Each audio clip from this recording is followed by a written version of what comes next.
masih terkait dana desa karena banyak yang mention itu tadi, relawan pemberdayaan desa Nusantara dan pengelola TV desa. Pagi. Koco Suryo Putro. Kalau Pagi. saya memanggilnya Om Suryo. Selamat pagi Om Koco. Om Koco. Pagi. Ini dengan Bung Dodi dan Ike. Oh ini Kak.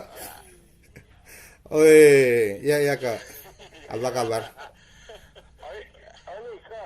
Iya, betul. Iya Kak. Ya, apa kabar? Kabar baik. Ini Mas Goco, ini kita terkait Desa Siluman. Ini kan sudah lama sekali Desa Siluman ini, ada beberapa desa yang budgetnya, anggarannya tidak masuk. Letak kebocoran yang tidak teridentifikasi dari awal itu jadi kalau bicara Desa Siluman sebenarnya mestinya nggak perlu ada atau nggak bisa ada. Kenapa? Karena memang kita bicara desa pembentukan desa itu kan ada aturannya tuh. Di undang-undang udah jelas syarat-syarat membentuk desa. Desa induk itu harus sudah minimal 5 tahun. Kemudian kalau desa di Jawa minimal jumlah penduduknya berapa dan seterusnya itu ada. Dan kemudian itu mestinya teregistrasi ke Kementerian Dalam Negeri dan seterusnya. Nah, kalau bicara dana desa terkait dengan jumlah desa di tiap kabupaten dan seterusnya, sebenarnya kalau dari pemerintah pusat nggak ada efeknya apa-apa gitu loh. Kenapa nggak ada efeknya apa-apa? Karena memang amanat undang-undang desa itu sangat jelas bahwa ada alokasi dana desa 10% on top transfer daerah. Artinya transfer daerahnya berapa ditambah 10% itu untuk keperluan dana desa. Bahwa kemudian dana desa yang dari pusat ke desa-desa itu harus ditransfer dengan aturan-aturan yang sudah ada dan seterusnya, kan tinggal kabupaten itu membagi berapa jumlah desanya. Kalau ada desa fiktif karena dana desa, ini yang bermasalah pasti di tingkat pemerintah daerahnya kan gitu. Karena dana desa ini yang bermasalah pasti di tingkat pemerintah daerahnya kan gitu. Sebenarnya kan di pemerintah daerah ketika ada desa baru itu kan keluarnya kan peraturan daerah, Perda, kemudian ada desa baru, ada desa pemekaran, ada penggabungan desa, itu kan Perda. Kalau kemudian ada nama desa, kemudian teregistrasi di kabupaten, itu kan berarti dasarnya atas Perda. Kalau kemudian ternyata itu fiktif atau tidak mengikuti aturan yang ada, maka yang harus bertanggung jawab adalah bupati, wali kota, dan DPRD-nya, karena kan Perda disusun berdasarkan pemerintah dan legislatif. Dan DPRD-nya, karena kan Perda disusun berdasarkan pemerintah dan legislatif. Oke, artinya Kementerian Desa kalau memang apa yang disampaikan oleh Menteri Keuangan kemudian dibantah oleh Menteri Desa bahwa tidak ada. Jadi gini, kalau kita bicara desa kan sebenarnya ada dua kementerian nih. Satu kita bicara tentang Kementerian Dalam Negeri, satu kita bicara tentang Kementerian Desa. Kementerian Dalam Negeri itu lebih dalam konteks pemerintahan, artinya yang paling benar atau yang harusnya paling paham jumlah desa itu adalah Kementerian Dalam Negeri. Bahwa kemudian sekarang ada data ada data yang kemudian tidak sinkron dan seterusnya, ya kita mestinya kemudian balik lagi ke sebenarnya kayak apa nih kita mengelola data tentang desa. Karena seperti yang kita pernah mengusulkan ke Kementerian Kominfo waktu itu, untuk kemudian ada big data nih tentang desa.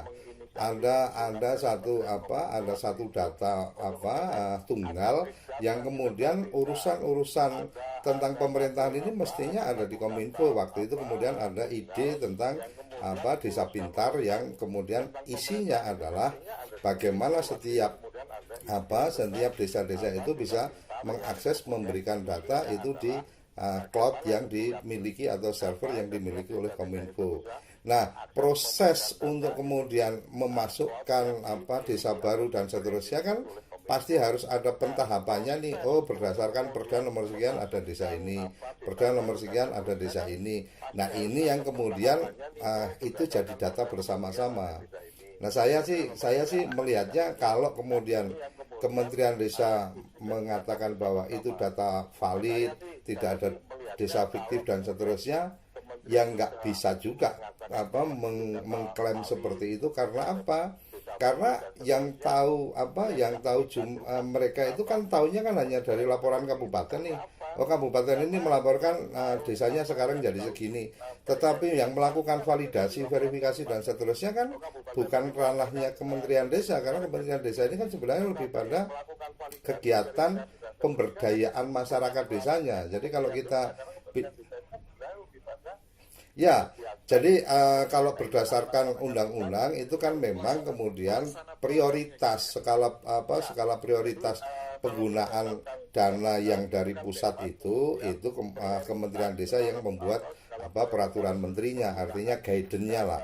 Kayak umpama tahun ini ada 4 prioritas dan seterusnya, itu guidance dibikin oleh Kementerian Desa, tetapi bahwa kemudian aplikasinya seperti apa pasti menyesuaikan antara 4 ini. Sebenarnya yang paling dibutuhkan oleh desa itu yang bagian mana, itu musyawarah desa yang menentukan. Jadi kalau sampai ada temuan desa fiktif dan seterusnya, maka ya Bupati, Ketua DPRD harus paling bertanggung jawab atas itu, karena pembentukan desa pasti berdasarkan Perda.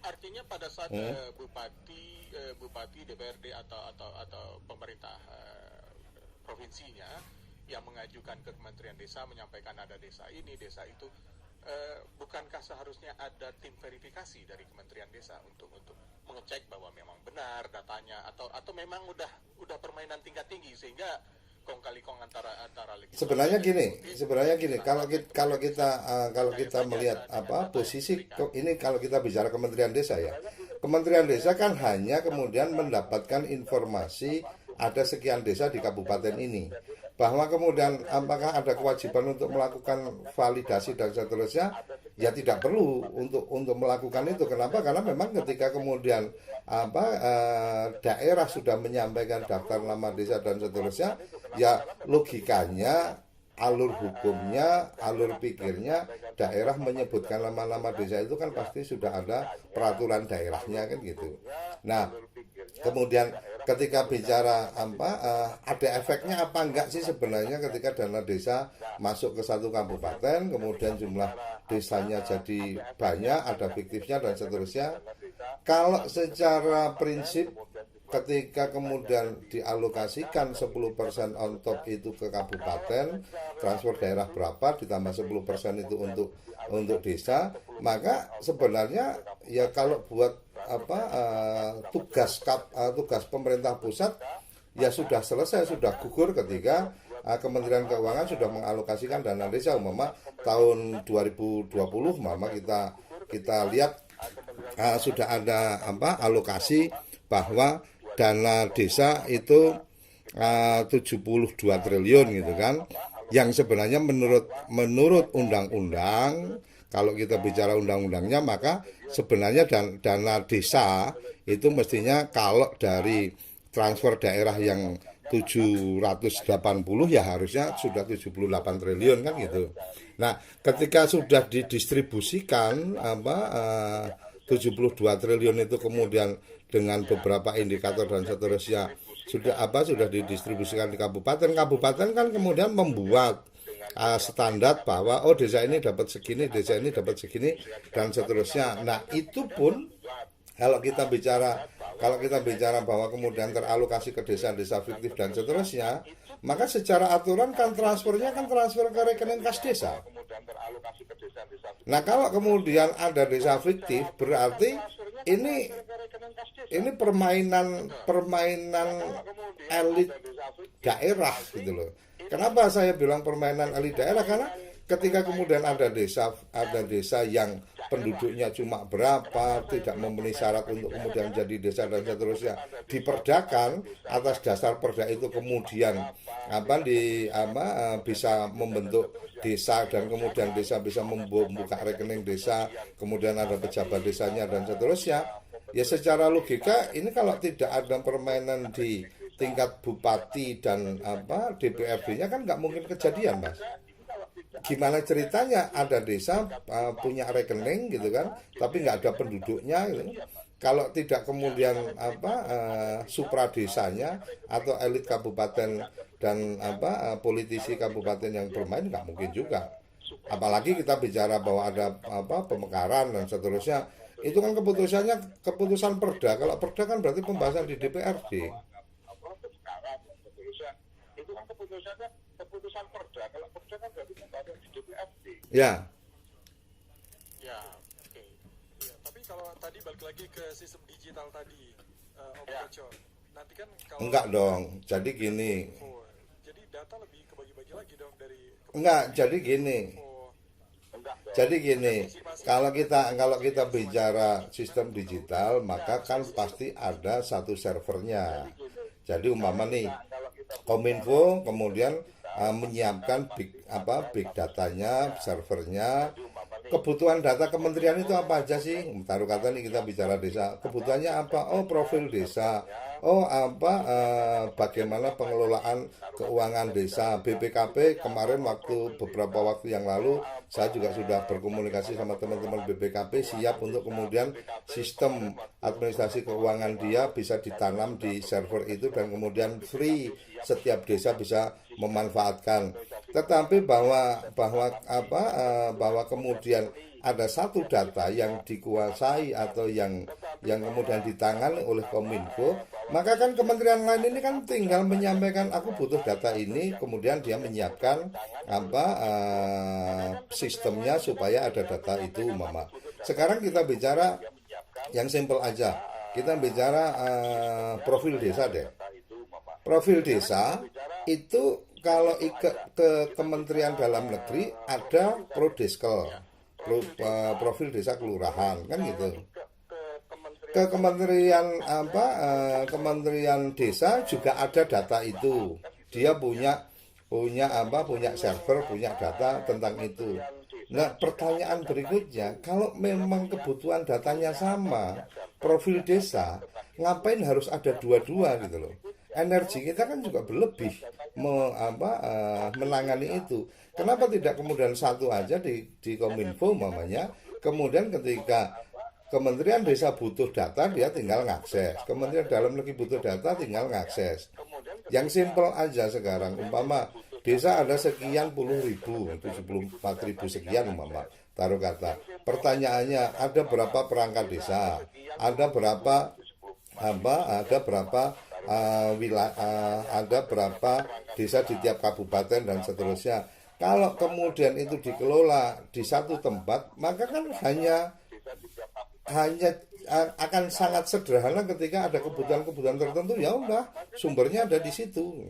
Sumbernya di Kominfo. Ketika bicara kebutuhan melihat administrasi keuangan, ya udah tinggal otoritasnya aja. Otoritasnya bisa melihat sampai sejauh mana.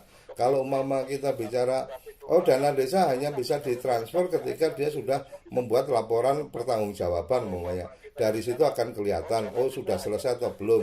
Kalau belum berarti dia belum bisa mendapatkan untuk dana tahun berikutnya dan seterusnya. Jadi malah justru dengan tersentral seperti itu akan lebih efektif, akan lebih efisien untuk kemudian kita mendapatkan potret permasalahan dan potensi desa, kemudian bisa memudahkan untuk membuat kebijakan-kebijakan bagaimana percepatan pembangunan desa kan gitu. Oke. Ya, pagi. Baiklah, Mas Koco, terima kasih waktunya bersama kami di sini. Selamat pagi. Selamat pagi. Itu Mas Koco, dia relawan pemberdayaan desa Nusantara dan juga pengelola TV desa ya. Jadi mau jadi kepala desa, datang ke Mas Koco, bikinlah program di situ kan? Betul, TV desa sepertinya masih banyak